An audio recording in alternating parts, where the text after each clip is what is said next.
Kagiyok.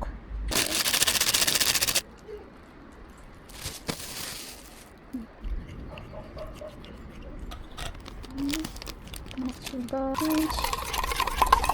Nilalagyan pero lalagyan ko na lang. Wala dami. Buko juice.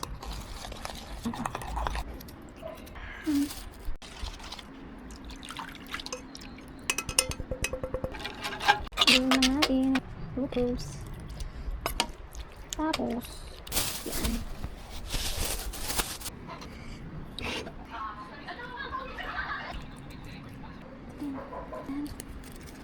Buksan natin. Ki?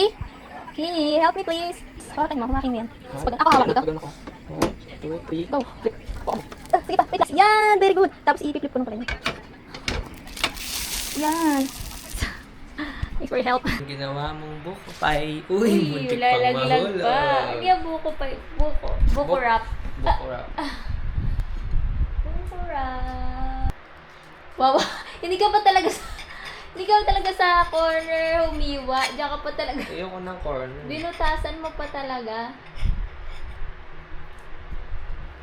Ito nga pala siya. Uy, harap po. tignan mo nga. Buko pa ito ha. Kanina nga, kala ko nagpalpak-palpak ako. Tamis? Anong lasa? Anong lasa? Sarap.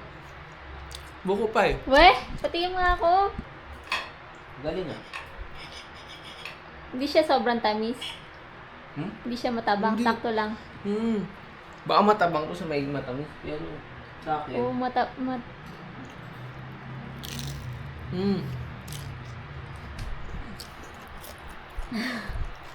May onting crunch naman siya.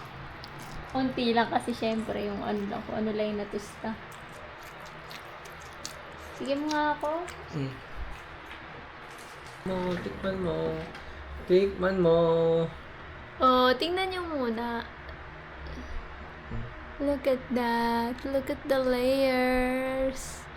Akala ko nga makapal na, manipis pa pala.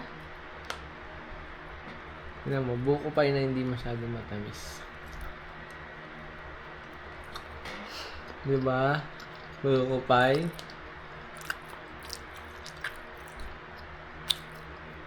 Oo nga. Diba? Pwede na.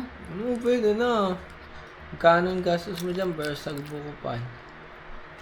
Ang laki pa niya, no? Mas maganda pala kung maliit lang siya, tapos makapal na. Okay lang. Okay lang. Mas marami kang makakain. Ay, Ang sarap. Kunin ko na ito, ha. Kantayin ko lang. parang leche plan ah.